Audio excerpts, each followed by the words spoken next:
Hi friends, నేను మీ భాస్కర్ మేకల. So మొత్తానికి 8th week first day of voting, official voting అనేది ఓపెన్ అయింది కాబట్టి సో ఓటింగ్ లో చాలా మార్పులు జరిగాయి. అండ్ మామూలుగా కాదు, ఓ రేంజ్ మార్పులు అయితే జరుగుతూ ఉన్నాయి. అండ్ అనుకున్న దానికంటే ఎక్కువ ఓటింగ్ అనేది ఆటోమేటిక్ గా అయిపోయింది. ఫ్యాన్ బేస్ కంటే అఫీషియల్ ఓటింగ్ వచ్చేసరికి చాలా చేంజెస్ అయితే వచ్చి ఉన్నాయి అనమాట.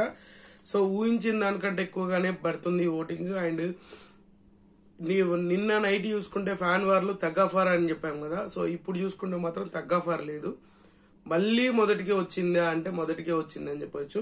సో క్లారిటీగా మాట్లాడుకుందాం, ఎవరు ఏ పొజిషన్ లో ఉన్నారు, ఎవరికి ఎంత పర్సెంటేజ్ ఓటింగ్ పడుతుంది. సో అంతకంటే ముందు వీడియోకు ప్లీజ్ ఒక లైక్ వేసుకోండి. ఒక లైక్ వేసుకొని వీడియో ఎండ్ వరకు చూసే ప్రయత్నం చేయండి. అండ్ హైప్ అనే బటన్ ఉంది కదా, దాని మీద కూడా ఒకసారి క్లిక్ చేయండి. వీడియో మధ్యలో ఎక్కడైనా నచ్చితే అక్కడ సబ్స్క్రైబ్ చేసుకోండి. లేట్ చేయకుండా వీడియోలోకి వెళ్దాం. టాప్ ఓటింగ్ తోటి తనుజానే ఉంది. Tanuja top voting. నిన్న చూసుకుంటే అసలు తగ్గాఫార్ లాగా ఉండే, అండ్ ఒక 1% డిఫరెన్సెస్ అటు ఇటుగా ఉండే. ఇప్పుడు చూసుకుంటే మాత్రం చాలా వేరియేషన్స్ వచ్చాయి, చాలా ఎక్కువ డిఫరెన్సెస్ అయితే ఉన్నాయి అని చెప్పేసి నేను అనుకోవచ్చు. ఆ రేంజ్ ఓటింగ్ డిఫరెన్సెస్ ఉంటాయని ఎక్స్పెక్ట్ చేయలేను, ఎందుకంటే ఫ్యాన్ వార్ మాక్సిమం ఉంటుంది. ఫ్యాన్ వార్ ఖచ్చితంగా అదే ఓటింగ్ లెవెల్ వెళ్ళిపోతుంది అనుకున్నా. కానీ అఫీషియల్ ఓటింగ్ వచ్చేసరికి అంటే అఫీషియల్ ఓటింగ్స్ అనే ఓటింగ్ లైన్స్ ఓపెన్ అయ్యేసరికి మారిపోయినాయి.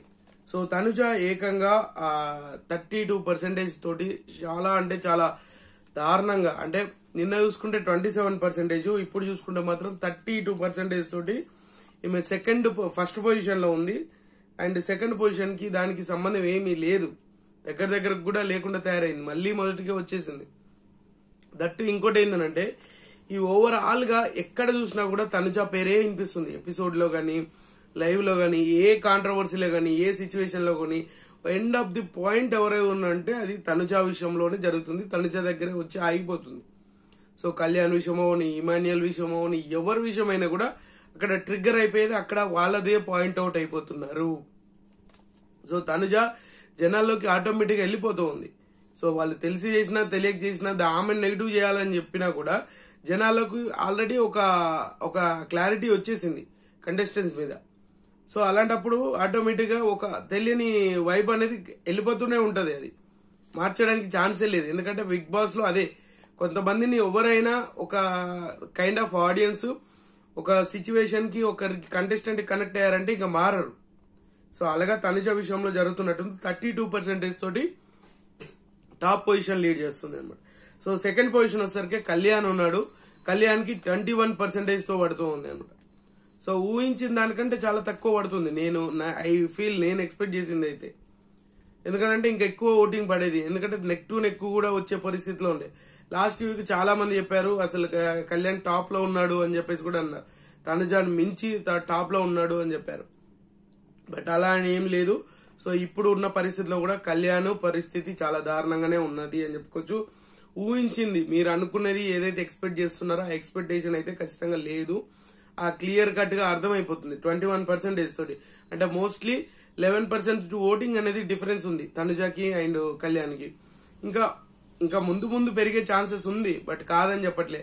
అయినా కూడా కొంతవరకు ఆలోచించాల్సిన విషయం అనమాట మెయిన్. సో 21% తోటి సెకండ్ పొజిషన్ లో ఉంటే, థర్డ్ పొజిషన్ వచ్చేసరికి సంజనానే ఉంది. సో సంజనాకి మోస్ట్లీ 11% ఓటింగ్ అనేది నడుస్తుంది. అండ్ పెద్ద డిఫరెన్సెస్ అయితే ఏమి ఉండట్లేదు. అండ్ 10 to 11% ఓటింగ్ అనేది చాలా క్లారిటీగా పడుతుంది. బట్ సేఫ్ జోన్ అంటే సేఫ్ జోన్ ఉండే ఛాన్సెస్ లేదు, ఎందుకంటే ఇంకా బెటర్మెంట్ ఓటింగ్ పడచ్చు. ఎందుకంటే మిగతా వాళ్ళకు కూడా ఆల్మోస్ట్ దగ్గర ఓటింగ్ ఉంది. బాటమ్ 2 తప్ప మిగతా వాళ్ళందరికి కూడా దగ్గర చాలా అంటే చాలా ఇంట్రెస్టింగ్ గా చాలా దగ్గర ఓటింగ్ అనేది ఉంది. సో సంజనా విషయంలో, సంజనాని ఎప్పుడైతే ఫస్ట్ వీక్ సెకండ్ వీక్ ఏదైతే గేమ్ చూసామో ఆ తర్వాత మొత్తం కంప్లీట్ అయిపోయింది, డౌన్ అయిపోయింది. అండ్ ఇవి 5 స్టోన్స్ వచ్చినాక, ఈ వైల్డ్ కార్డ్స్ వచ్చినాక మొత్తానికి ఈమె ఆట మొత్తం, ఈమె గేమ్ ప్లానింగ్, ఈమె స్ట్రాటజీలు ఇవన్నీ మూటగట్టేసి డస్ట్బిన్ లో పడేసినట్టు ఉంది. సో మళ్ళీ తీసి అదే మళ్ళీ పాత సంజన గారిని చూస్తే చాలా వరకు బెటర్మెంట్ వచ్చే ఛాన్సెస్ ఉంది. అది ఆలోచించాలి. ఈ అరవడం ఈ చేసుడు కంటే ఒక క్లారిటీతో ఉంటే బాగుంటది అనేది నా ఫీలింగ్. సో 11% ఓటింగ్ తోటి ఈమె థర్డ్ పొజిషన్ లో ఉంటే, ఫోర్త్ పొజిషన్ వచ్చేసరికి డెమోన్ పవన్ ఉన్నాడు. డెమోన్ పవన్ 5th నుంచి 4th పొజిషన్ కి వచ్చాడు. ఫ్యాన్ బేస్ చూసుకుంటే మాత్రం 5th ప్లేస్ లో ఉండే, ఇప్పుడు చూసుకుంటే మాత్రం 4th ప్లేస్ కి వచ్చాడు. చాలా స్టేబుల్ ఓటింగ్ పడుతుంది అండ్ 10% ఓటింగ్ పడుతుంది. సో ఈయన గేమ్ గానీ అసలు మీరు ప్రోమోలో చూసారు కదా, రాక్షసుల్లాగా ఆడుతున్నాడు. ఆ టాస్క్ అయితే ఎవరు ఎంత పెద్ద వాళ్ళు వచ్చినా కూడా ఇట్లా హోల్డ్ చేసేంత అది ఉంది. నిజంగానే ఒక టైంలో రీతుకిను మన తనుజాకి చెప్తాడు, గౌరవ్ స్ట్రాంగ్ అనుకుంటున్నారు కాదు, నేనే స్ట్రాంగ్, హౌస్ మొత్తంలో నేనే చాలా స్ట్రాంగ్ అని చెప్పేసి అని అంటాడు. వాళ్ళు అప్పుడు నమ్మరు. కానీ ఈ రోజు మనకు టెలికాస్ట్ ఎపిసోడ్ చూస్తే మెంటల్ వస్తుంది మీకు. చాలా అంటే చాలా, అసలు మామూలు కాదు. నాయన వీడేంట్రా బాబు, రాక్షసుల్లా ఆడుతున్నాడు రా బాబు అనిపిస్తుంది నీకు. ఆ రేంజ్ లో ఆట ఆడుతున్నాడు. సో ఆ వర్కౌట్ అవుతుంది, కొంతవరకు డెమోన్ కి వర్కౌట్ అవుతుంది. ఇంకోటి ఏంటంటే రీతుకి పవన్ కి చాలా డిస్టర్బెన్సెస్ వస్తున్నాయి. ఆ డిస్టర్బెన్సెస్ జనాలకి కొంతవరకు నచ్చేస్తుంది. అది పవన్ కి నచ్చిన వాళ్ళు పవన్ ని, రీతుకి నచ్చే వాళ్ళు రీతుని. సో చాలా వరకు డిఫెన్స్ అంటే వేరే వేరేగా తయారైనప్పుడు ఆటోమేటిక్ గా ఆడియన్స్ కూడా ఒక డిఫరెంట్ వేలో చూస్తారు, వాళ్ళు నచ్చేస్తారు ఆటోమేటిక్ గా. సో అది జరిగే పొజిషన్స్ అన్నమాట.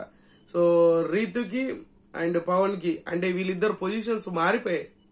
ఫ్యాన్ బేస్ కి ఇప్పుడు ఓటింగ్, అఫీషియల్ ఓటింగ్ వచ్చేసరికి మాత్రం చేంజెస్ అయితే జరిగినాయి అనేది అయితే క్లియర్ గా అర్థమవుతుంది. 10% ఓటింగ్ తోటి మనోడు 4th పొజిషన్ ఉంటే, అండ్ రీతు ఉంది 5th పొజిషన్ లో 8% ఓటింగ్ తోటి. షాకింగ్ అని అనిపించింది. బట్ 8% అంటే ఈమెకు ఉండే ఓట్ బ్యాంకే కదా, కొత్తగా వచ్చింది ఏం లేదు కదా అంటే కొత్తగా ఏం రాలే. బట్ ఏంటంటే అట్లీస్ట్ ఈమె కింద ఇంకో 2-3 ఉన్నారు కదా అనే ఫీలింగ్ ఉంది అంతే. ఆ ఫ్లోలో వెళ్ళిపోతారు తప్పితే ఇంకా ఈమె డేంజర్ జోన్ లోనే ఉన్నదా అంటే డేంజర్ జోన్ అనే చెప్పుకోవచ్చు. పెద్ద ఓటింగ్ అనేది కాదు, హ్యూజ్ డిఫరెన్స్ వస్తుంటే జరగచ్చు. సో రీతుకి మాధురి గారు చేసిన వర్కౌట్ అయితే అవ్వలేదు అనిపించింది నాకైతే. మీకేమనిపించిందో తెలియదు కానీ మాధురి గారు ఏదైతే ఇష్యూ చేశారో నామినేషన్ లో అది వర్కౌట్ అవుతుందేమో అనుకున్నాను. బట్ ఓటింగ్ మీద ఎలాంటి ప్రభావం చూపించలేదు, ఎలాంటి సిచ్యువేషన్ క్రియేట్ అవ్వలేదు. చాలా కూల్ గానే వెళ్ళిపోతుంది. ఈమె కూడా ఓటింగ్ అనేది చాలా స్టేబుల్ ఓటింగ్ పడుతుంది ఈమెకున్న ఓట్ బ్యాంక్ తోటి. కొత్తగా ఇంక్రీజ్ అయ్యే ఓటింగ్ అయితే ఖచ్చితంగా పడట్లేదు రీతికి. 8% ఓటింగ్ తోటి 5th పొజిషన్ లో ఉంటే 6th పొజిషన్ కూడా రాముకు కూడా మంచి ఓటింగ్ పడుతుంది. రాముకు కూడా 6-7% ఓటింగ్ ఉన్నది. ఇప్పుడు డైరెక్ట్ గా ఓటింగ్ లైన్స్ ఓపెన్ అయినాక 8% ఓటింగ్ నడుస్తుంది. చాలా ఇంట్రెస్టింగ్ ఓటింగ్ అయితే నడుస్తుంది. ఊహించిన దానికంటే ఎక్కువగా మనోడికి ఓటింగ్ పడుతుంది, ఇంకా పెరిగే ఛాన్సెస్ కూడా ఉంది. ఎందుకంటే బయట ప్రమోషన్స్ గట్టిగా చేస్తున్నారు అండ్ ఈయనకు సపోర్టర్స్ ఉన్నారు కదా, సపోర్టర్స్ బయట డాన్సర్స్ గానీ సింగర్స్ గానీ చాలా బాగా సపోర్ట్ చేస్తున్నారు. అది ఏమన్నా వర్కౌట్ అవుతుంది అంటే వర్కౌట్ అయితే అవ్వచ్చు, బట్ అవ్వకపోతే అవ్వకపోవచ్చు. బిగ్ బాస్ ఆడియన్స్ ఏంటంటే ఒకరు ప్రమోట్ చేశారని చెప్పేసి ఆడియన్స్ ఓట్లేరు. ఒకరు ప్రమోషన్ కి అరే మన మీద బాగా చేశారని చేయరు. వాళ్ళకి నచ్చాలి, వాళ్ళకి నచ్చిన వేలో వెళ్తే మాత్రమే ఆడియన్స్ ఓట్లేస్తారు. ఎన్ని స్టంట్లు చేసినా ఏది చేసినా లాస్ట్ కి వచ్చేసరికి ఏదైనా మ్యాజిక్లు జరగచ్చు. అలా జరిగే ఛాన్సెస్ బొచ్చున్నాయి. సో 8% తోటి మన 6th పొజిషన్ లో ఉంటే 7-8 పొజిషన్ లో మాత్రం గౌరవ్ అండ్ మాధురి ఉన్నారు. సో నాకు తెలిసి గౌరవ్ ఓటింగ్ ఏమైనా మారుతాదేమో అని వెయిట్ చేశాను, బట్ ఏమీ లేదు. చాలా స్టేబుల్ ఓటింగ్ పడుతుంది ఇద్దరికి. 4-5% ఓటింగ్ ఇద్దరికి పడుతుంది. మరి ఒకరికి ఎక్కువ ఒకరు తక్కువ అని కాదు, ఈ ఆల్మోస్ట్ ఈక్వల్ గా ఓటింగ్ పడుతుంది.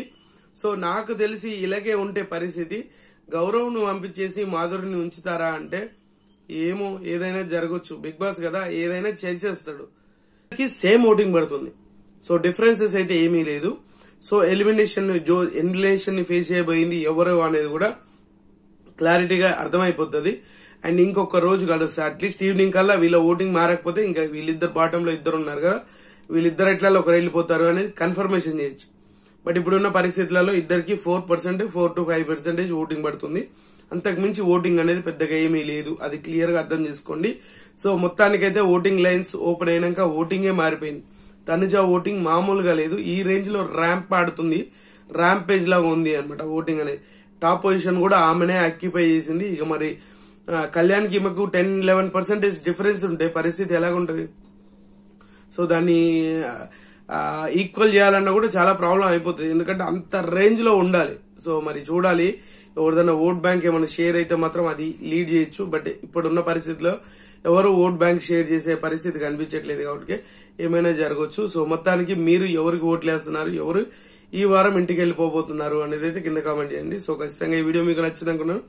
నచ్చితే లైక్ చేయండి, షేర్ చేయండి, కామెంట్ చేయండి, సబ్స్క్రైబ్ చేయడంతో మర్చిపోద్దు. And good luck.